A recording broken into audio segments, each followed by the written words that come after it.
வணக்கம் and welcome to my channel. This is Afreen. இன்றைக்கி நம்ம சேனலில் ரொம்ப ஸ்பைசியான ஒரு பாஸ்தா ரெசிபி தான் பார்க்க போகிறோம். நம்ம வீடியோஸ் பிடிச்சிருந்தா கண்டிப்பாக லைக் பண்ணுங்கள், சேனலை தவறாமல் சப்ஸ்கிரைப் பண்ணிடுங்க. அப்படியே பெல் ஐக்கானையும் கிளிக் பண்ணுங்கள். உங்கள் ஃப்ரெண்ட்ஸ் அண்ட் ஃபேமிலியோடு நம்ம சேனல் வீடியோஸை கண்டிப்பாக ஷேர் பண்ணுங்கள். மசாலா சாஷேயோட வர பாஸ்தாவை விட இந்த இன்க்ரீடியன்ட்ஸ் யூஸ் பண்ணிங்க அப்படின்னா இன்னும் ரொம்ப டேஸ்டியாக உங்களுக்கு பாஸ்தா கிடைக்கும். நம்ம யூஸ் பண்ண போகிற மெயின் இன்க்ரீடியண்ட்டுன்னு பார்த்தீங்கன்னா பாஸ்தா தான். இது வந்து துரும் அப்படிங்கிற ஒரு கோதுமை வெரைட்டியை சேர்ந்தது. இதில் கொலஸ்ட்ரால் லெவல்ஸ் ரொம்பவே கம்மி. இது கூட 2 பெரிய வெங்காயத்தை சின்ன சின்னதாக நறுக்கி ஆட் பண்ணிக்க போகிறோம். பெரிய வெங்காயம் நம்மளோட பிபியை ரெடியூஸ் பண்ணால் ரொம்ப உதவும். 2 தக்காளியை நான் இந்த மாதிரி நல்லா அரைச்சி எடுத்து வச்சுக்கிறேன். தக்காளி ஒரு நல்ல ஆன்டி ஆக்சிடெண்ட். காரத்துக்காண்டி 2 பச்சை மிளகாய் கீரி எடுத்துக்கிறோம். இது கூடவே ஒரு பவுல் நிறைய மல்லி இலை எடுத்துக்கிறோம். மல்லி இலை சுகர் லெவலை கம்மி பண்ணுறதுக்காண்டி ரொம்பவே உதவும். 2 பல்லு பூடு எடுத்து இந்த மாதிரி சின்ன சின்னதாக நறுக்கி ஆட் பண்ணிக்கலாம். அதே மாதிரி 1 இன்ச்சு இஞ்சி எடுத்து இந்த மாதிரி சின்ன சின்னதாக நறுக்கி சேர்த்துக்கலாம். 2லேயுமே நிறைய மருத்துவ குணங்கள் இருக்குது. இது கூட 1/4 டீஸ்பூன் அளவுக்கு சின்ன சீரகம் சேர்த்துக்கிறோம். இதுவும் செரிமானத்துக்கு ரொம்ப நல்லது. கரம் மசாலா ஒரு 1/4 டீஸ்பூன் சேர்த்துக்கிறோம். இது எல்லாமே எதுக்கு அப்படின்னா நமக்கு நல்ல ஒரு ஃப்ளேவர் கொடுக்கறதுக்கும் நமக்கு டைஜஷனுக்கு ஹெல்ப் பண்ணவும். காரத்துக்காக மிளகா வத்தல் தூள் 1/2 டீஸ்பூன் அளவுக்கு எடுத்திருக்கேன். காஷ்மீரி ரெட் சில்லி எடுத்துக்கிறேன். குறுமிளகு 1/4 டீஸ்பூன் அளவுக்கு எடுத்துக்கிறேன். நான் சொன்ன அளவு எல்லாமே இந்த டீஸ்பூனில் தான் சொல்லியிருக்கேன். காஷ்மீரி ரெட் சில்லி எடுத்துக்கிட்டோம் அப்படின்னா நமக்கு கொஞ்சம் நல்லா கலர் கொடுக்கும், அதனால் அதை யூஸ் பண்ணியிருக்கேன். இப்போ முதல்ல வந்து நம்ம பாஸ்தாவை நல்லா வேக வச்சு எடுத்துக்கணும். அதுக்கப்புறம் தான் நம்ம மசாலாவை ரெடி பண்ண போகிறோம். ஒரு பேனில் வந்து பாஸ்தா முங்குற அளவுக்கு நிறைய தண்ணி சேர்த்துக்கோங்க.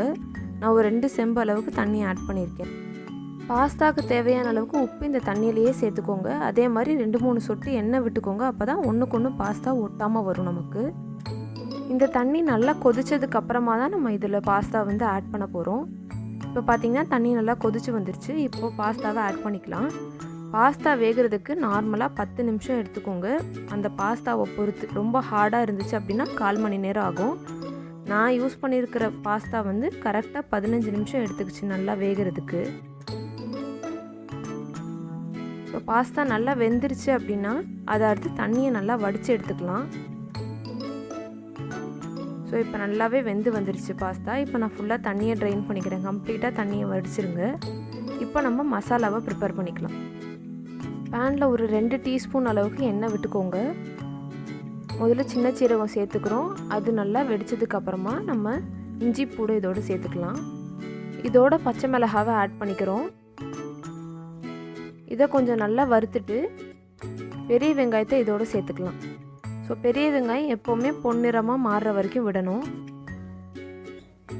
ஸோ இந்த மாதிரி சின்ன சின்னதாக நறுக்கிக்கிட்டிங்க அப்படின்னா நம்ம கொஞ்சம் நல்லாயிருக்கும் சாப்பிட்றதுக்கு, ஈஸியாக வதங்கிடும். ஸோ இப்போ வெங்காயம் நல்லா வதங்கிடுச்சு. இப்போது தக்காளி அரைச்சி வச்சது இதோட ஆட் பண்ணிக்கலாம். தக்காளி எதுக்கு அரைச்சி சேர்க்குறோம் அப்படின்னா நல்லா நமக்கு அப்போ தான் இந்த மசாலா வந்து பாஸ்தாவோட ஒட்டி கொடுக்கும், அதுக்காண்டி தான் அரைச்சி சேர்க்குறோம். ஸோ இப்போ கரம் மசாலா, மிளகா வத்தல் தூள், குறுமிளகு பொடி, இந்த மசாலாவுக்கு தேவையான உப்பு இதோடு சேர்த்துக்கலாம்.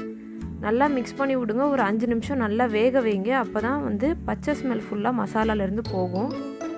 ஸோ இந்த மசாலா யூஸ் பண்ணுறதுனால நமக்கு ப்ளைன் பாஸ்தாவாக வாங்கி செஞ்சிங்கன்னா ரொம்ப டேஸ்டியாக பாஸ்தாவோட ஒட்டி வரும். இப்போ மசாலா வெந்துருச்சு. நான் பாஸ்தாவை இதோட ஆட் பண்ணிக்கிறேன். நல்லா மிக்ஸ் பண்ணி விடுங்க. எல்லா பீசஸ்லேயும் நல்லா ஸ்ப்ரெட் ஆகிற அளவுக்கு நல்லா மிக்ஸ் பண்ணி விடுங்க. சிம் ஃப்ளேமில் வச்சுக்கோங்க பாஸ்தா ஆட் பண்ணதுக்கப்புறமா. ஸோ இப்போ பார்த்தீங்கன்னா பாஸ்தாவில் நல்லா மசாலா ஒட்டி வந்திருக்கு. ஸோ இப்படி கன்சிஸ்டன்சி இந்த மாதிரி ஒரு பதம் வந்துச்சு அப்படின்னா தான் நமக்கு வந்து பாஸ்தா ரொம்ப டேஸ்ட்டாக கிடைக்கும். பிரிஞ்சு இருந்துச்சு அப்படின்னா சாப்பிட்ட மாதிரியே இருக்காது. ஸோ 2-3 நிமிஷம் நல்லா இந்த மாதிரி மிக்ஸ் பண்ணி விட்டுட்டு மல்லி இலையை இதோடு சேர்த்து ஆட் பண்ணி நல்லா மிக்ஸ் பண்ணிவிட்டு சர்வ் பண்ணிடுங்க.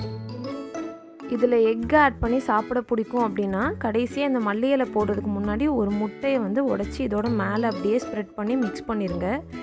இல்லை சில பேர் வெஜிடபிள்ஸ் ஆட் பண்ணி சாப்பிட விரும்புனீங்க அப்படின்னா கேரட்டையும் பீன்ஸையும் நல்லா வேக வச்சு இதோட ஆட் பண்ணிக்கலாம். என்னோடய இன்ஸ்டாகிராம் பேஜையும் கண்டிப்பாக செக் பண்ணி பாருங்கள். ப்ளைன் பாஸ்தாலையும் இவ்வளோ ஸ்பைஸியாக நம்மளால் ஒரு ரெசிபியை ரெடி பண்ண முடியும். நீங்களும் கண்டிப்பாக ட்ரை பண்ணி பார்த்துட்டு உங்களோட கமெண்ட்ஸை கீழே ஷேர் பண்ணுங்கள். ஸோ நம்ம இதில் எந்த சாஸும் யூஸ் பண்ணல, சீஸும் யூஸ் பண்ணல, ஆனாலும் ரொம்ப சூப்பராகவே வந்திருக்கு taste. Thanks for supporting me. இன்னொரு இன்ட்ரெஸ்டிங்கான வீடியோவோட நான் உங்களை மீட் பண்ணுறேன். until then bye bye and take care.